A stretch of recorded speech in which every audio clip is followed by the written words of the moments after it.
Pero bueno, han sucedido estas y muchas otras cosas en esta semana.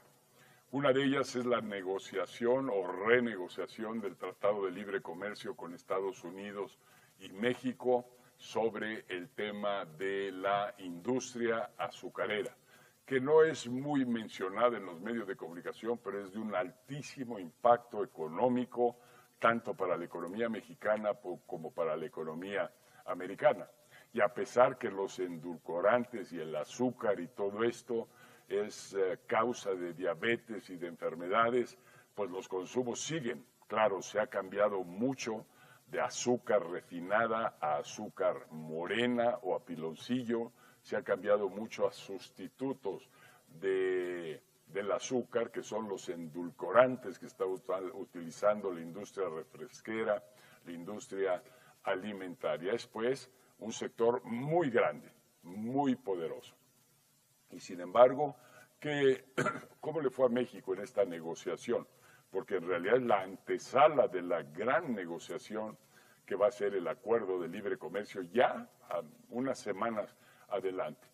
Resultado, para muchos o para algunos, es que no hubo un resultado favorable para México, o en el caso de otros, que no hubo un cambio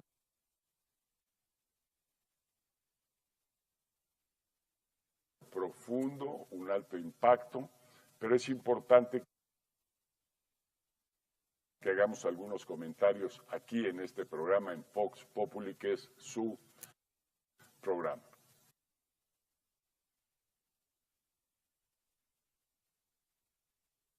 Quizá vale la pena empezar con algunos antecedentes.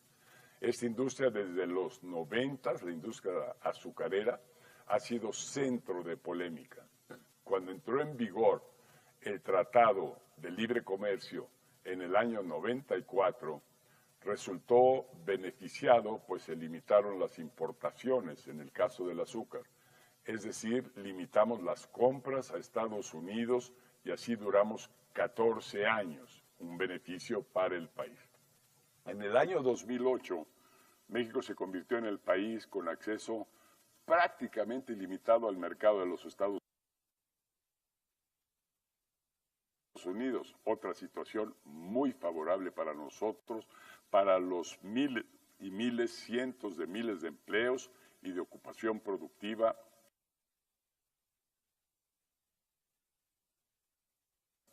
que genera esta industria en México, sobre todo en estados de los más pobres del país, los que más necesitan de actividad de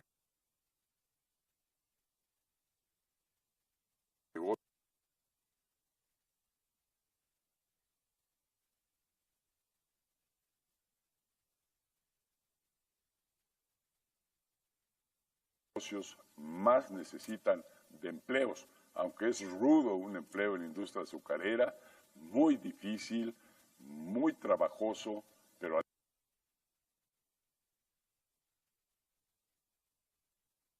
final es un empleo que da ingreso a muchas familias en México. En el año 2013, México tuvimos una gran cosecha. Aumentó mucho la productividad, las condiciones climáticas se dieron muy bien y por tanto una gran cosecha. Y consecuencia de la cual exportamos una cantidad fenomenal hacia los Estados Unidos. Y es ahí cuando ese país decidió pararnos, decidió demandar a México por prácticas injustas. Para evitar un posible impuesto, las plantas de refinación azucareras mexicanas aceptaron que las exportaciones tuvieran un límite y se redujeran, que tuvieran un impuesto y un precio mínimo, a cambio de sostener este volumen gigantesco de producción de azúcar y de azúcar refinada. Aún así, en estas condiciones, había quejas de las refinerías en los Estados Unidos, que querían, como siempre, ganar más, llevarse todo el pastel. Y es justo por eso que el primer punto del acuerdo de libre comercio está precisamente en las industrias del azúcar. Con esta historia, ahora hay que preguntarnos de esta negociación, de estas semanas anteriores, ¿qué es lo que se perdió y qué es lo que ganó México? Uno,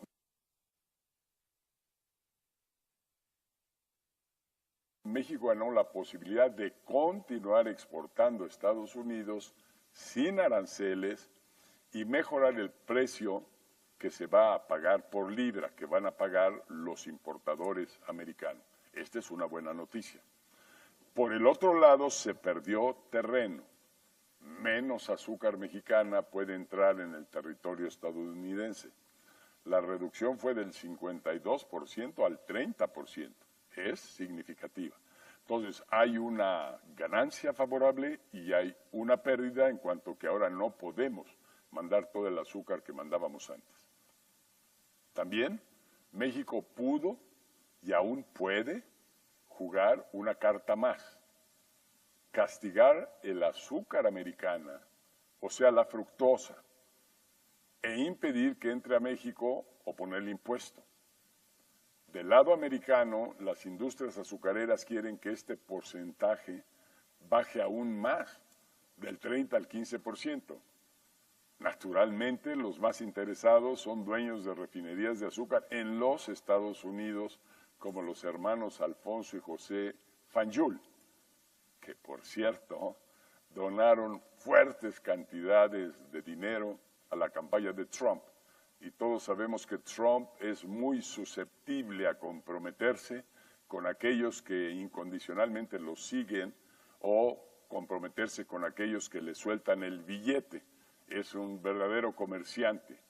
Y por tanto, buena parte del resultado de aquí provino de estas transacciones que hubo entre estos hermanos y el señor Trump, y así lograr presionar la renegociación del tema del azúcar en la reapertura del tratado.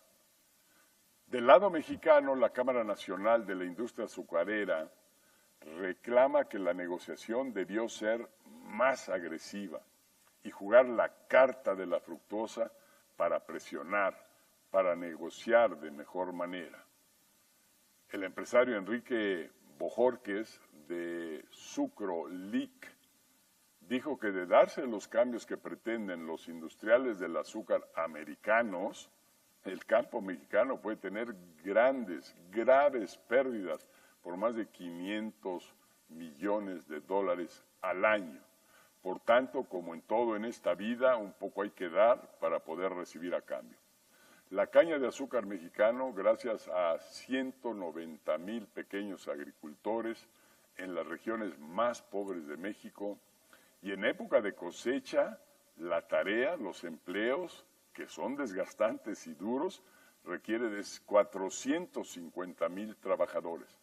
O sea que la industria representa una poderosa fuerza política y una poderosa fuerza económica.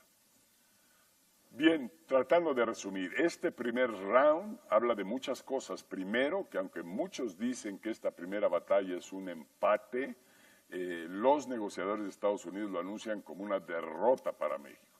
Es decir, no podemos bajar la guardia porque la comunicación sigue siendo agresiva contra México y además este sienta un precedente para la negociación grande, la del Acuerdo de Libre Comercio, donde miles de productos y todos los sectores económicos estarán abiertos a negociación.